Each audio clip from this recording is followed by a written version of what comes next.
Saudara-saudaraku yang kekasih, pada hari ini kita telah memasuki pesta kedua, peringatan turunnya Roh Kudus. Melalui peringatan hari ini, kita dimohon supaya semakin memperlihatkan kepribadian kita yang hidup oleh kuasa Roh Tuhan. Marilah kita memuji Tuhan. Kita bernyanyi dari buku nyanyian nomor 102 ayat 1 dan 7.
Di dalam nama Allah Bapa dan nama anaknya Tuhan Yesus Kristus dan nama Roh Kudus yang menciptakan langit dan bumi. Amin. Dari Sion, puncak keindahan, Allah tampil bersinar. Allah kita datang dan tidak akan berdiam diri. Demikianlah firman Tuhan Allah. Sebab aku akan mencurahkan air ke atas tanah yang haus, dan hujan lebat ke atas tempat yang kering. Aku akan mencurahkan rohku ke atas keturunanmu, dan berkatku ke atas anak cucumu. Tuhanlah Allah, Dia menerangi kita. Ikatkanlah korban hari raya itu dengan tali pada tanduk-tanduk mezbah. Haleluya. Haleluya.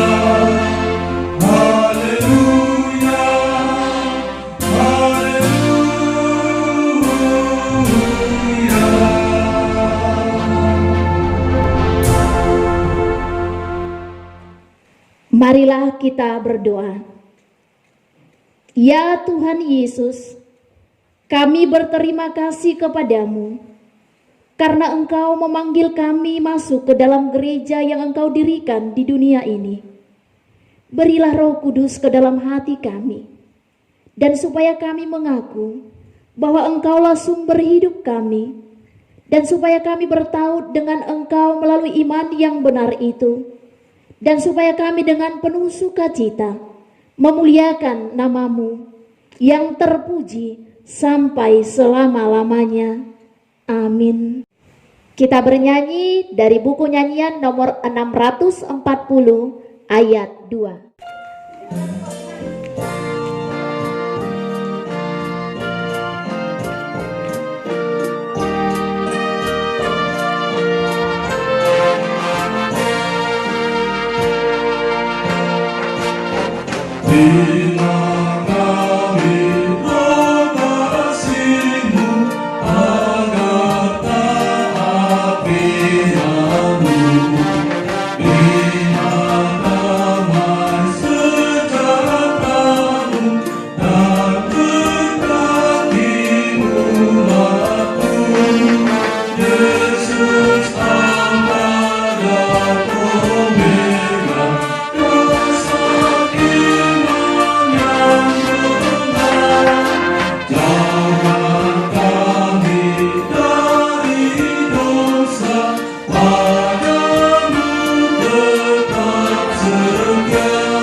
Hukum Taurat Tuhan bagi kita pada pesta kedua, peringatan turunnya Roh Kudus, tertulis dalam Roma pasal 12 ayat 11.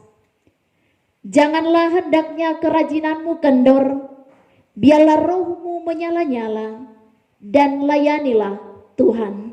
Demikian hukum Tuhan bagi kita. Marilah kita bersama-sama berdoa, memohon kekuatan pada Tuhan kita. Ya Tuhan Allah, kuatkanlah kami untuk melakukan yang sesuai dengan hukum-Mu. Amin. Kita bernyanyi dari buku nyanyian nomor 461 ayat 2.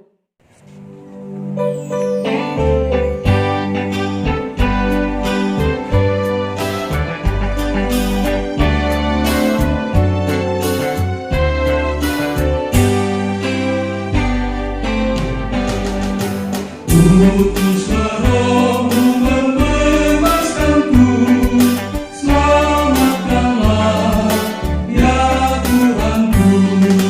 Padamlah tubuh serta jiwaku, selamatkanlah ya Tuhanku. Jauhkanlah godaan dariku yang menghalangi pesan firman-Mu, yang mendukakan rohku Tuhanku. Selamatkanlah ya Tuhanku.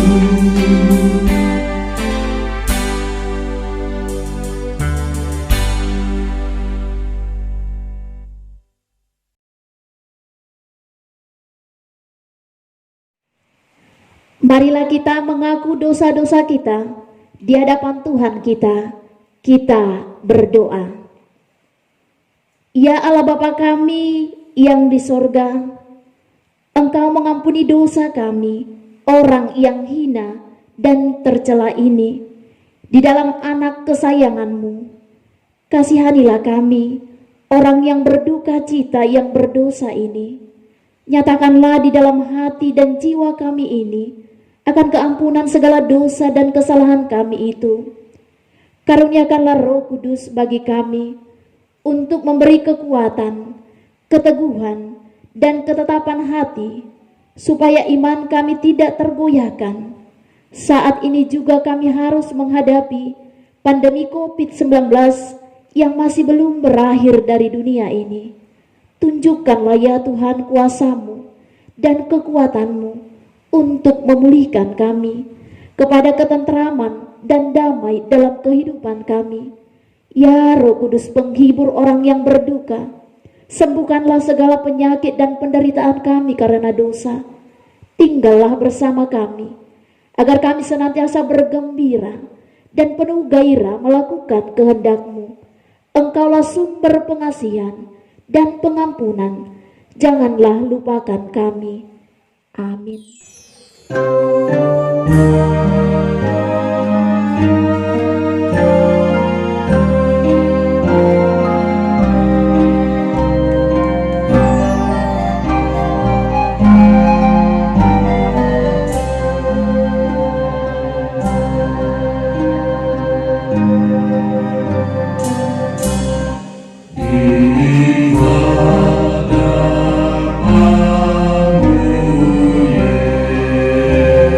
Yesus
dengarkanlah janji Tuhan akan pengampunan dosa-dosa kita.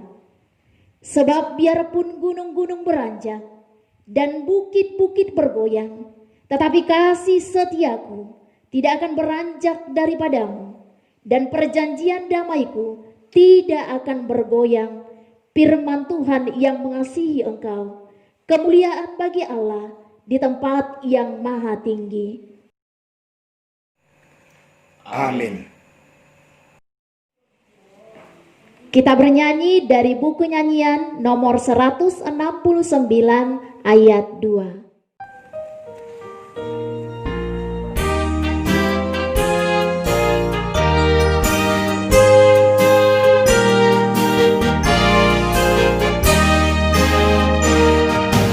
Tunjukkanlah aku kuasa darah-Mu, biarlah aku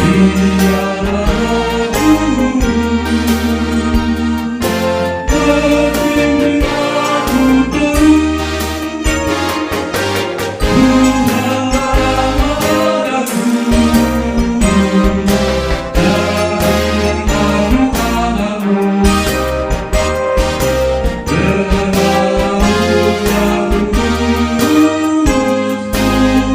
Tuhanlah padaku dari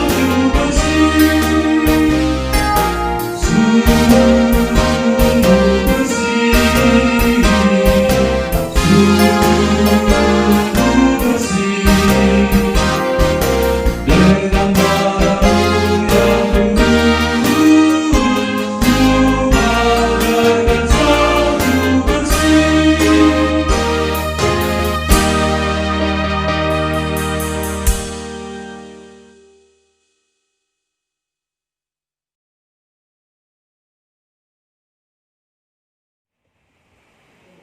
Firman Tuhan yang ditetapkan menjadi epistel bagi kita tertulis dalam Keluaran pasal 35 ayat 30 sampai dengan 35. Berkatalah Musa kepada orang Israel, "Lihatlah, Tuhan telah menunjukkan Bezalel bin Uri bin Hur dari suku Yehuda, Dan telah memenuhinya dengan roh Allah, dengan keahlian, pengertian, dan pengetahuan dalam segala macam pekerjaan, yakni untuk membuat berbagai rancangan supaya dikerjakan dari emas, perak, dan tembaga, untuk mengasah batu permata supaya ditatah, untuk mengukir kayu, dan untuk bekerja dalam segala macam pekerjaan yang dirancang itu." Dan Tuhan menanam dalam hatinya dan dalam hati Aholiab bin Ahisamak dari suku Dan kepandaian untuk mengajar. Ia telah memenuhi mereka dengan keahlian untuk membuat segala macam pekerjaan seorang tukang. Pekerjaan seorang ahli, pekerjaan seorang yang membuat tenunan yang berwarna-warna dari kain ungu tua, kain ungu muda, kain kermiji, dan lenan halus, dan pekerjaan seorang tukang tenun, yakni sebagai pelaksana segala macam pekerjaan dan perancang segala sesuatu. Demikian firman Tuhan. Berbahagialah orang yang mendengarkan firman Tuhan serta memeliharanya dalam hatinya. Amin. Kita bernyanyi dari buku nyanyian nomor 753 ayat 1.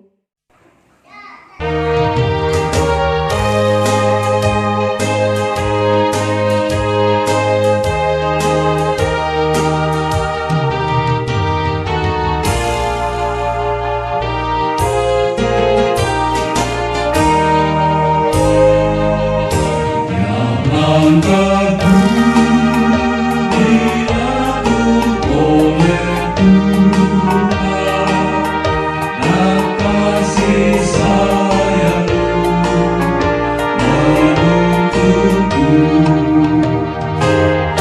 Kaulah ku puja sepanjang hidup.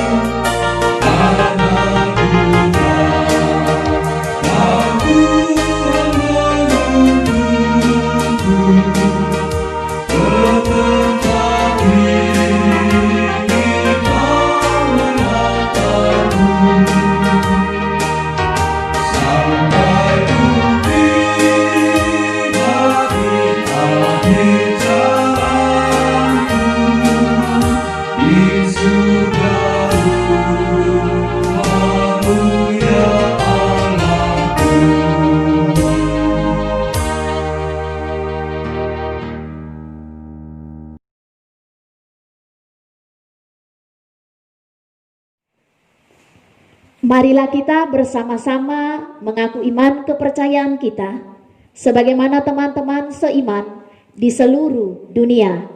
Kita bersama-sama mengucapkannya.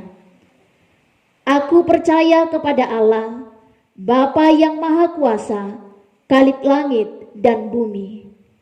Aku percaya kepada Yesus Kristus, Anaknya yang tunggal Tuhan kita, yang dikandung daripada Roh Kudus, lahir dari anak darah Maria, yang menderita sengsara di bawah pemerintahan Pontius Pilatus, disalibkan, mati dan dikuburkan, yang turun ke dalam kerajaan maut, pada hari yang ketiga, bangkit pula dari antara orang mati, naik ke sorga, duduk di sebelah kanan Allah, Bapa yang Maha Kuasa. Dari sana akan datang kelak untuk menghakimi orang yang hidup dan yang mati.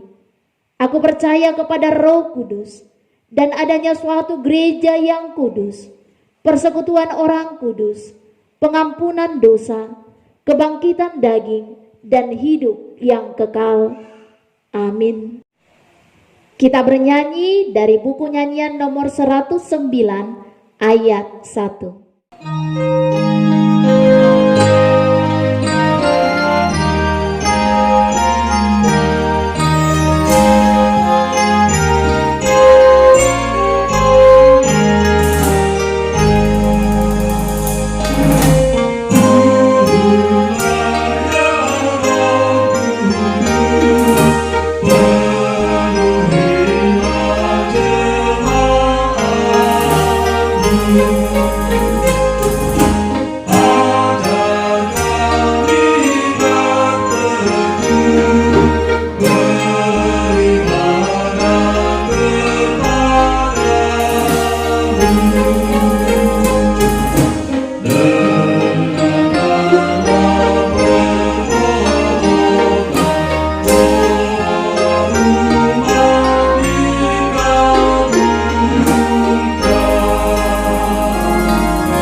Marilah kita berdoa.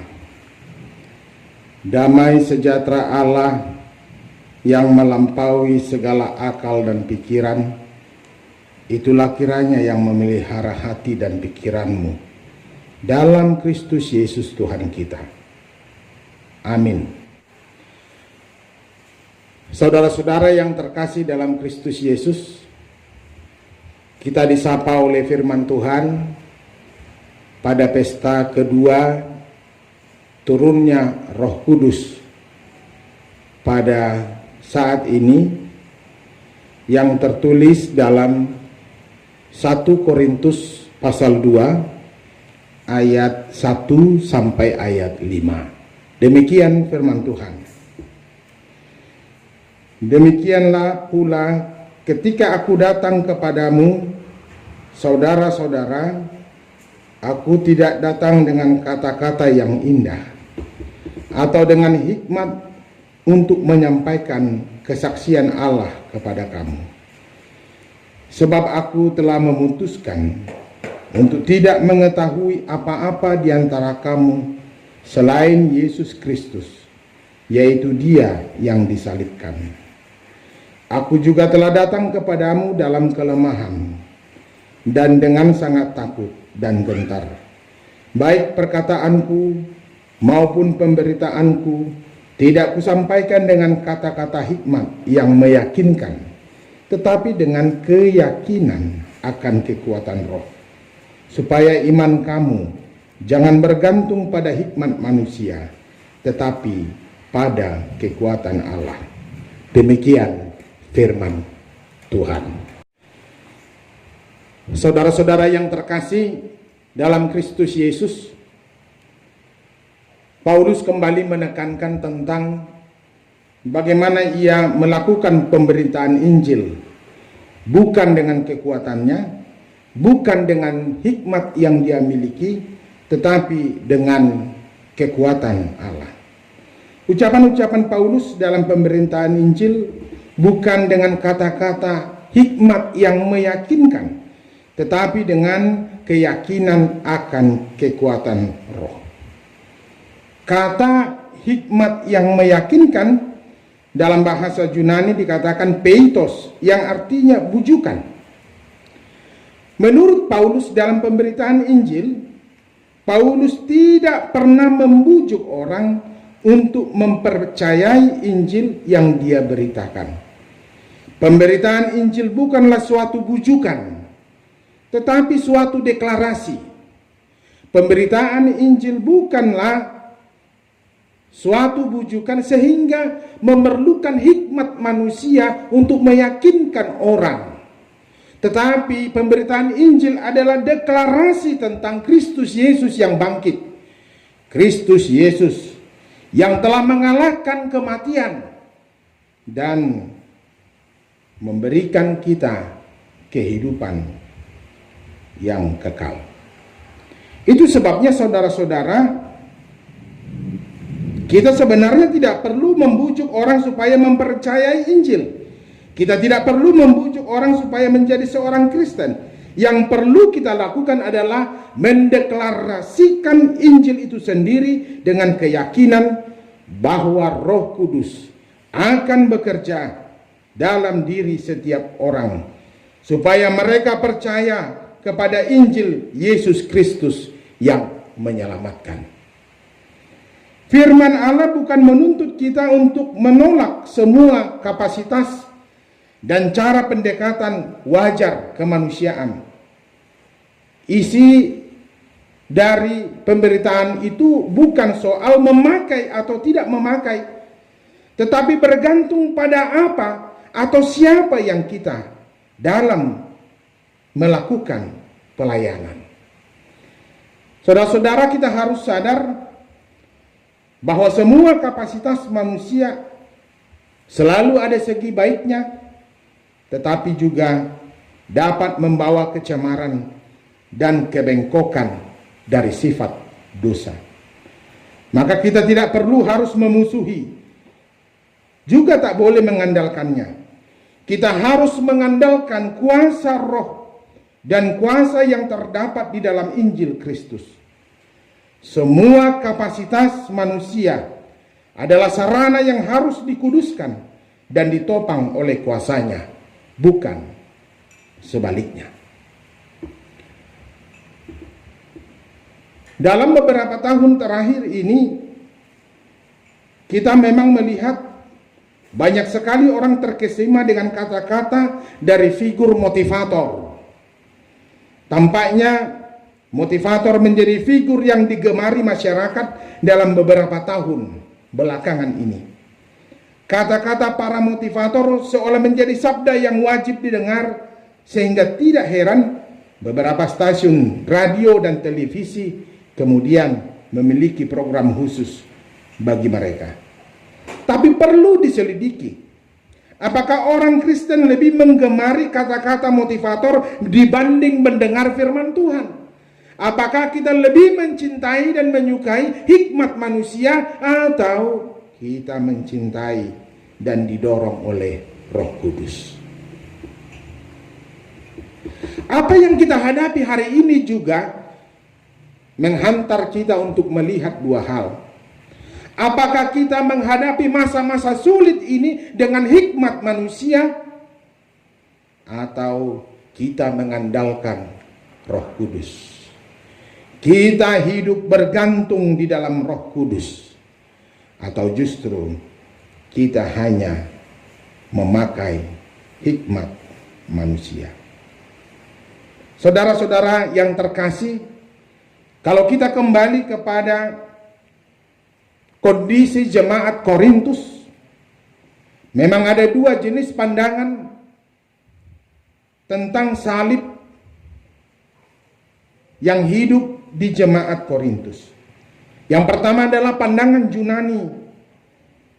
Mereka mengutamakan ilmu pengetahuan dan filsafat, tidak percaya jika Kristus yang tersalib itu bangkit. Maka bagi mereka salib adalah kebodohan. Kedua, pandangan orang-orang Yahudi. Mereka mengutamakan kuasa Allah, tidak percaya jika Yesus yang dianggap Mesias mati di salib. Bahkan bagi mereka, salib adalah simbol dosa, simbol maut. Sebab menurut persepsi dan harapan mereka, Mesias itu harus kuat, Mesias itu harus tangguh, Mesias itu harus perkasa. Paulus melihat bahwa jemaat Korintus masih dipengaruhi oleh pandangan-pandangan itu, pandangan Yunani dan pandangan Yahudi. Itulah hikmat manusia. Itu sebab Paulus menyampaikan kepada jemaat Korintus bagaimana hikmat Allah yang sesungguhnya. Hikmat Allah yang sesungguhnya adalah hikmat yang didorong dan bergantung kepada Roh Kudus, bukan kepada hikmat duniawi. Paulus melihat bahwa jemaat Korintus hanya bergantung kepada hikmat dunia, bukan kepada Roh Kudus. Ini menjadi bahagian yang penting dalam kehidupan kita. Bagaimana kita menjalani kehidupan kita tidak memakai hikmat duniawi, tetapi bagaimana kita bergantung kepada Roh Kudus. Roh yang harus menuntun kehidupan kita. Roh yang harus menuntun dan membimbing kita menghadapi berbagai-bagai pencobaan kehidupan atau menghadapi berbagai-bagai masalah kehidupan. Bahkan di saat ini ketika kita menghadapi pandemi COVID-19. Sembari juga kita memakai hikmat yang daripada Tuhan dan membiarkan Roh Kudus menuntun dan membimbing kita, maka di sana kita menjadi orang-orang yang bergantung kepada Roh Kudus. Hendaklah semua kehidupan orang-orang percaya hidup di dalam roh, bukan di dalam kedagingan, bukan di dalam keduniawian, tetapi hidup menuntun kita sebagaimana Roh Kudus menuntun kita di dalam kehidupan kita masing-masing. Kalau kita membaca ayat 4, Paulus berkata, baik perkataanku maupun pemberitaanku tidak kusampaikan dengan kata-kata hikmat yang meyakinkan. Memang Paulus tidak pandai berbicara. Dia tidak bisa menjadi motivator. Tetapi dia adalah pemberita Injil yang mengandalkan Roh Kudus. Dan itu lebih penting daripada kata-kata yang meyakinkan. Saya mau mengingatkan kembali jemaat HKBP untuk tidak cepat terbuai dengan kata-kata yang meyakinkan. Karena semua kata-kata yang meyakinkan belum tentu adalah bahagian dari perwujudan akan kebergantungan hidup kepada Roh Kudus. Pemberitaan Injil bukan bersandar pada hikmat manusia. Pemberitaan Injil juga bukan dengan kalimat yang indah atau bujukan. Tetapi pemberitaan Injil harus bersandar pada kekuatan roh, supaya Roh Kudus bekerja dalam diri setiap orang yang mendengar Injil itu sendiri.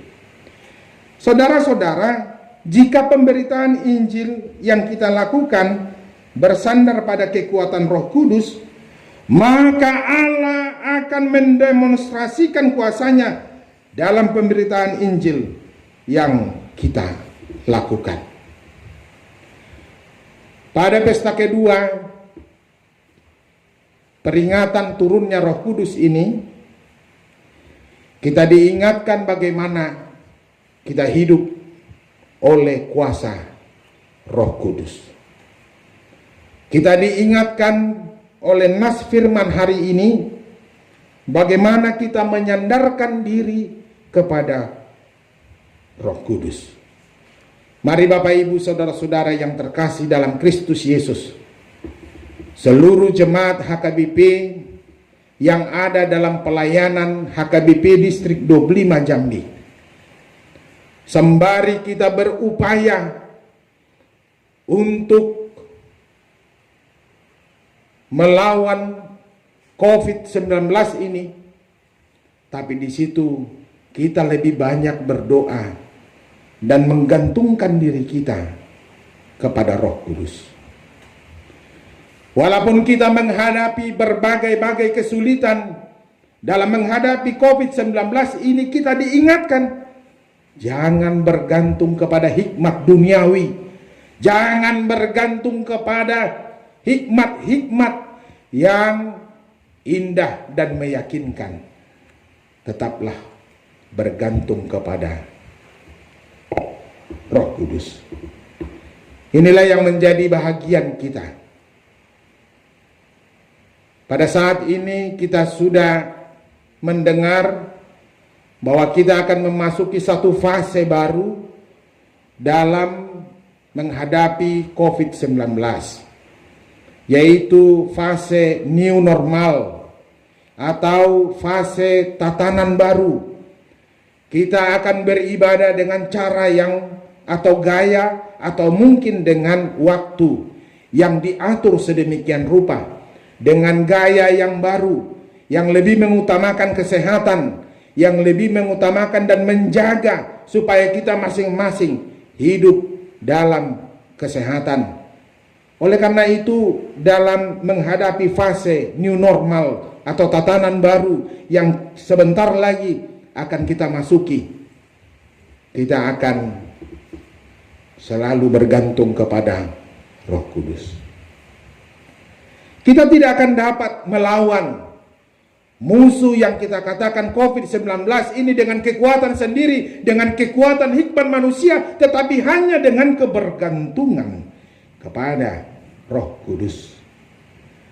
Supaya kita jangan melenceng dari pusat iman kita, yaitu iman kita kepada Kristus. Supaya jemaat Korintus sebagaimana dikatakan dalam nas ini menghayati salib Kristus secara sungguh, demikian juga kita dipanggil bagaimana kita menghidupi dan menghayati salib Kristus dalam tuntunan Roh Kudus, menghadapi segala macam kesulitan hidup yang saat ini kita alami. Bapak Ibu Saudara-saudara yang terkasih dalam Kristus Yesus, maka sebagai orang-orang yang sudah ditebus oleh Kristus, maka hidup kita adalah hidup di dalam Kristus. Serta merta bagi mereka yang hidup di dalam Kristus, maka kita adalah orang-orang yang hidup di dalam tuntunan dan oleh kuasa Roh Kudus. Mari bergantung kepada Allah. Mari hidup di dalam Roh Kudus. Selamat hari Pentakosta. Tuhan Yesus memberkati. Amin. Kita berdoa. Terima kasih Bapa di dalam sorga. Engkau mengingatkan kami melalui firman-Mu hari ini. Bagaimana kami hidup mau dituntun oleh kuasa Roh Kudus. Roh Kudus yang menguatkan dan menghibur kami. Bahkan ketika kami menghadapi masa-masa sulit dalam kehidupan kami saat ini, menghadapi pandemi COVID-19 ini. Agar kami tidak mengutamakan dan menyandarkan diri kepada hikmat manusia, tidak menyandarkan diri kepada hikmat duniawi, tetapi kami mau hidup oleh kuasa Roh Kudus. Ada banyak jemaat-Mu hari ini yang khawatir dan takut Oleh karena pandemi COVID-19 ini, ada beberapa dari anggota jemaatmu yang harus kehilangan pekerjaan karena pandemi COVID-19 ini. Tapi kami tahu satu hal, bila kami berharap dan bergantung di dalam Roh Kudus, Engkau menuntun kami, sebagaimana Tuhan menghendaki kami hidup di dalam damai sejahtera. Bersegeralah Tuhan, Engkau bertindak bagi kami, bagi muka bumi ini, agar kami segera mendapatkan dan meraih sukacita karena kekuatan di dalam Roh-Mu. Berkatilah seluruh jemaat-Mu, berkati seluruh orang percaya, biarlah kami mau dituntun oleh Roh-Mu yang kudus, agar kehidupan kami benar sebagai anak-anak Tuhan di dunia ini, walaupun kami menghadapi berbagai-bagai kesulitan.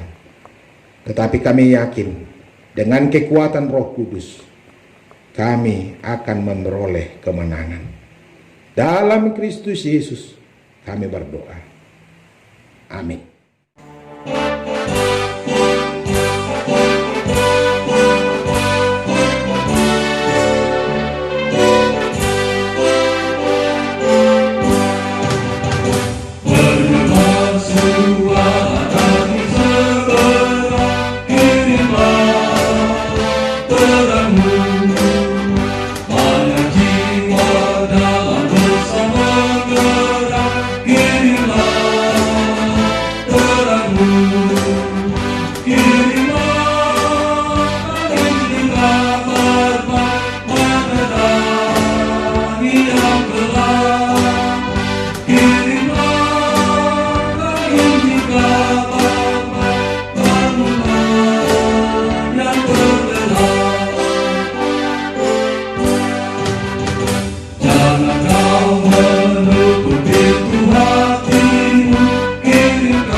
Marilah kita berdoa untuk menyerahkan persembahan kita kepada Tuhan.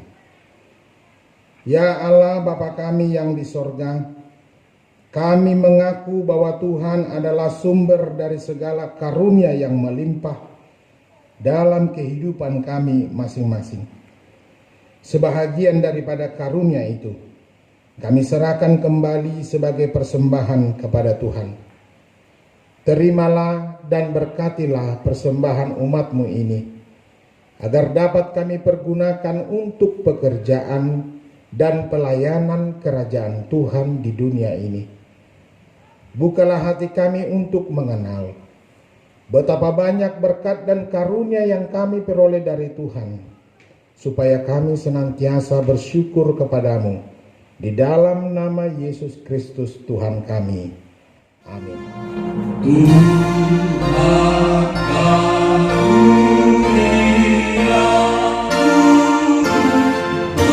Tuhan jiwaku semua,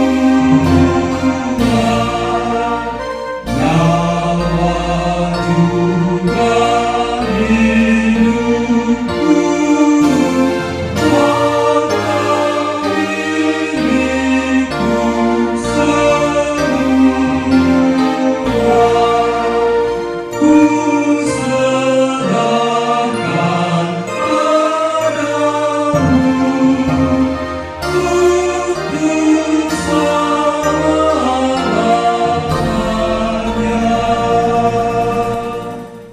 Bapa kami yang di sorga, dikuduskanlah namamu, datanglah kerajaanmu, jadilah kehendak-Mu di bumi seperti di sorga. Berikanlah kami pada hari ini makanan kami yang secukupnya, dan ampunilah kami akan kesalahan kami, seperti kami juga telah mengampuni orang yang bersalah kepada kami. Dan janganlah membawa kami ke dalam pencobaan, tetapi lepaskanlah kami daripada yang jahat. Engkau punya kerajaan dan kekuasaan dan kemuliaan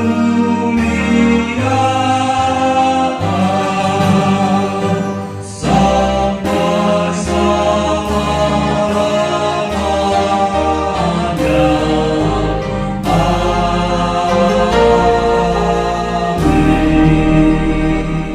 Pulanglah dengan sejahtera dan terimalah berkat Tuhan. Tuhan memberkati engkau dan melindungi engkau. Tuhan menyinari engkau dengan wajah-Nya dan memberi engkau kasih karunia. Tuhan menghadapkan wajah-Nya kepadamu dan memberi engkau damai sejahtera. Amin. Amin.